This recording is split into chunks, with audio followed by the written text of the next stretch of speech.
Work it, make it, do it, makes us harder, better, faster, stronger. Moving on to action items, and item number 3, which is the naming of the finalists for Superintendent of TUSD. Maybe that person will take care of it. And I'd just like to preface this with, I believe it was in May, when this board publicly appointed a subcommittee to look at how we should proceed with looking for a superintendent. And Mr. Burke and Ms. Grijalva volunteered, and so we always like volunteers, and we let them do that. And they did work on it very quickly and came up with a timeline that we voted on. Do you think the district should stop the superintendent search until the new board is seated? 1 minute. Yes, this group of candidates was flawed. I think that it didn't include members of this community that it should have, groups in the community that should have. With the process, I think that there was, I do agree with Mr. Solis in regards to that. I think it was narrowly set up. I would like to see, I would love to have seen somebody who was successful at a charter school organization that was a very good organization be able to apply for something like this or geared towards them. Well, the hasty search a couple of years ago led us to Dr. Fagan, and look how that worked out. Okay. We've been criticized for the timeline. This is the exact same timeline that we had when we were looking for Dr. Fagan. I feel as a sitting board member, I've worked with 5 superintendents, 3 of them interim, in that position. I think I am best qualified to make the decision, and I was elected to do it. That our number 1 job is to hire a superintendent. So I would like to be a part of that. Came up with a timeline that we voted on in June 10th, I believe. And we've been following that timeline ever since. It's included a very complex process of appointing committees to look at applicants, to getting their feedback, to narrowing the 29 applicants down, to going out to public forums, to interviewing possible candidates, and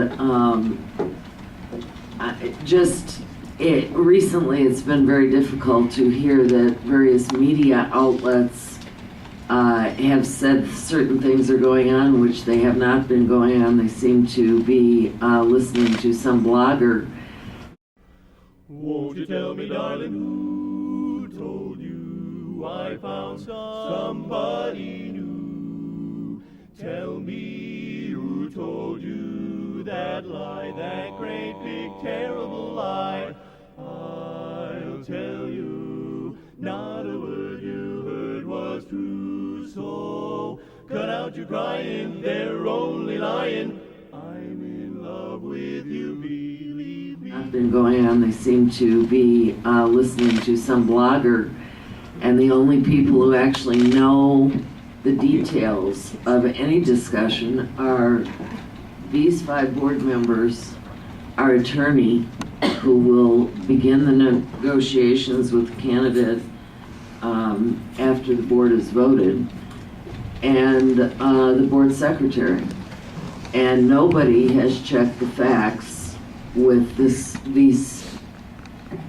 6, 7, 8 people altogether before actually going on air and speaking about these things. So I'm very disappointed that the media didn't confirm their resources and speak to people who actually know things, but that is fairly typical.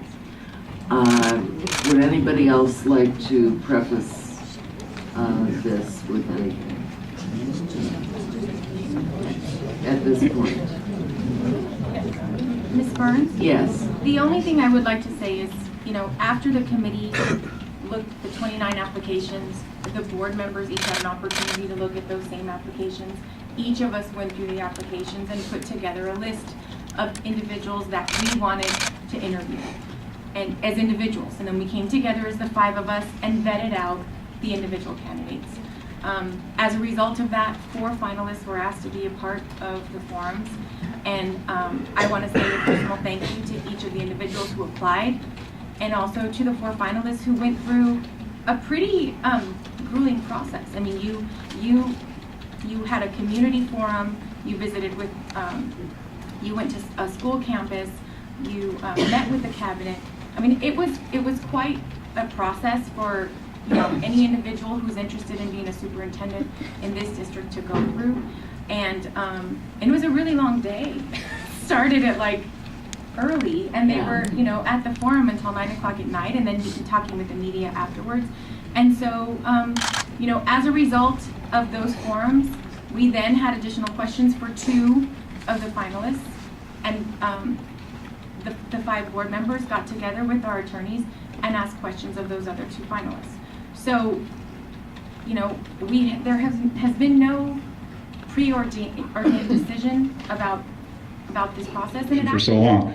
And I was approached by a community group that consisted of individuals from across the spectrum of the community, and they said, would you consider taking this job? It was when Dr. Fagan left, and so it was at that point where I was approached by this group, and they said, we need leadership. We really would like you to consider it. I said, so, there has been no preordained decision about this process, and it actually has been a very difficult process for the 5 of us that are sitting up here, as well as appreciative of the time and effort that community members have took to come to the forums, to all of the candidates that were interested in participating in this process and participating in the forums.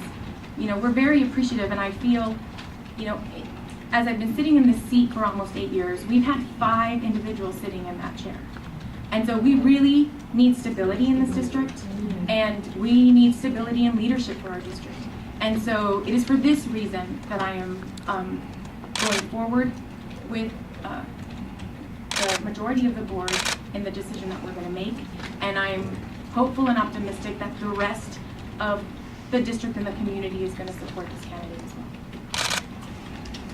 Okay, with that said, is there a motion? Ms. Burns, before I make a motion, I want to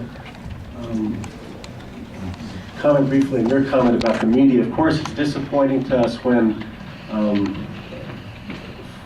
erroneous things are published in the media, but several reporters from several media outlets did contact me about these rumors, and I told them that those statements were false and negotiations had not started. And as far as I know, those outlets did not proceed with the story. And I think we should compliment those persons for checking and then acting appropriately. Some did not. Some did. But I think some did. And we appreciate that too.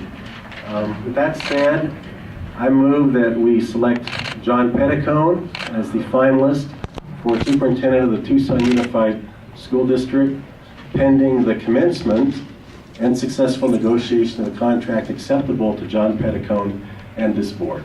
Ms. Burns? Yes. I'll second the motion. Board members, discussion? Dr. Stegeman? I'd like to make a couple comments about why I support Dr. Pedicone strongly. First, he alone among the shortlist has superintendent experience. And I felt from the beginning for myself that that was critical coming into a district of this complexity. Work it, make it, do it, makes us. Thank you. Anything else, board members? Shall we move ahead? Call the question. Sylvia? Mr. Cuevas? Yes. Ms. Quijada? Yes. Dr. Stegeman? Yes. Mr. Burke? Yes. Ms. Burns? Yes. Do it, makes us harder, better, faster, stronger. That don't kill me, can only make me stronger. I need you to hurry up now, cause I can't wait much longer. I know I got to be right now, cause I can't get much longer. Man, I've been waiting all night now, that's how long I've been on ya.